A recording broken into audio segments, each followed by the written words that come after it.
Hello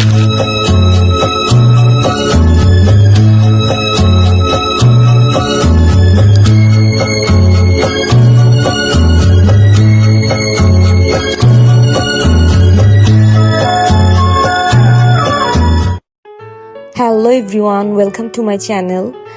আজকে আমি আমার এই পেজের জন্য প্রথম ব্লগ তৈরি করছি। আশা করছি সকলের কাছে ভীষণ ভালো লাগবে। আমি সকলকে অনুরোধ করব পুরো ব্লগটি দেখার জন্য এবং লাইক, কমেন্ট, শেয়ার এবং ফলো দিয়ে পাশে থাকার জন্য। তো শুরু করছি আমাদের আজকের ব্লগ। আমার আজকের ব্লগটি অ্যাকচুয়ালি আমাদের বাসার দুজন নতুন মেম্বারকে নিয়ে। তো তারা আমাদের বাসায় যেহেতু সদস্য হিসেবে অ্যাড হয়েছে, তাদের জন্য প্রয়োজনীয় সামগ্রী কেনার জন্য আমরা চলে যাব এখন চট্টগ্রাম শহরের কাজীর দেউরিতে। তো যে কথা সেই কাজ, আমরা রওনা হয়ে গিয়েছি এবং দেখতে দেখতে আমরা চলে এসেছি একটি ক্যাট শপে। সো আপনারা দেখতে পাচ্ছেন এই ক্যাট শপে অনেক ধরনের জিনিস রয়েছে। তো যেহেতু আমরা আসলে নতুন, আমরা দোকানদারকে জিজ্ঞেস করছিলাম বিভিন্ন জিনিস সম্পর্কে। তো তারা আমাদেরকে অনেক জিনিস দেখিয়েছে, কোন জিনিসটি কোন কাজে ব্যবহৃত হবে। এছাড়া আমরাও নিজেরা জানার চেষ্টা করেছিলাম কোন কোন জিনিসগুলো অ্যাকচুয়ালি আমরা নেব। তারপরেও দোকানদারদের কাছ থেকে আমরা বিভিন্ন জিনিস সম্পর্কে জানার চেষ্টা করেছি। আমরা এখানে দেখেছিলাম চিরুনি, নেইল কাটার, লিটার, যেটা খুবই ইম্পর্টেন্ট বিড়ালদের জন্য। এছাড়া ক্যাট ফুড দেখেছিলাম বিভিন্ন রকমের। পাশাপাশি আমরা দেখেছিলাম বেল্ট, এরপরে বিভিন্ন রকমের ব্রাশ ছিল তাদের। আমাদেরকে বিভিন্ন ক্যাটাগরির ব্রাশ ওরা দেখিয়েছে। তো সকল কিছু মিলে আমাদের আসলে ভীষণ ভালো লেগেছিল। পরে আমরা চুজ করেছি বেশ কিছু জিনিস। সেখানে ছিল ওদের খাবারের বাটি, গলার বেল্ট, লিটারের বক্স ছিল। পাশাপাশি আমরা একটি বেল্ট নিয়েছিলাম যার সাথে একটি ছোট ঝুনঝুনি ছিল, যাতে করে ওরা হাঁটলে আমরা শব্দ শুনতে পাই।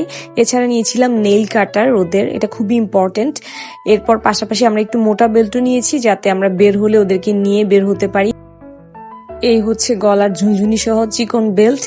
আর পাশাপাশি আমরা একটা খেলনার বল নিয়েছিলাম, সেটা হচ্ছে ওর সাথে খেলার জন্য, যেটাতে শব্দ হয়। তো এটা নাকি ওরা খুব পছন্দ করে। এছাড়াও জামা কাপড় থেকে ওদের লোম উঠানোর জন্য আমরা নিয়েছিলাম একটি ব্রাশ। এটাকে আসলে ব্রাশ বলে না, মেবি এটা একটা ক্লিনজার, এক ধরনের কাপড় যেটা দিয়ে মুছতে হয়। মুছলে আস্তে আস্তে জামা কাপড় থেকে সেই লোমগুলো উঠে যায়। যাই হোক, এই ছিল আমাদের টোটাল সামগ্রী। তো আমাদের জন্য যেহেতু আমাদের সদস্যরা অপেক্ষা করছে, আমরা দ্রুতই আবার রওনা হয়ে গিয়েছি বাসার উদ্দেশ্যে। তো আমরা চলে আসছি দেখতে দেখতে বাসার কাছাকাছি।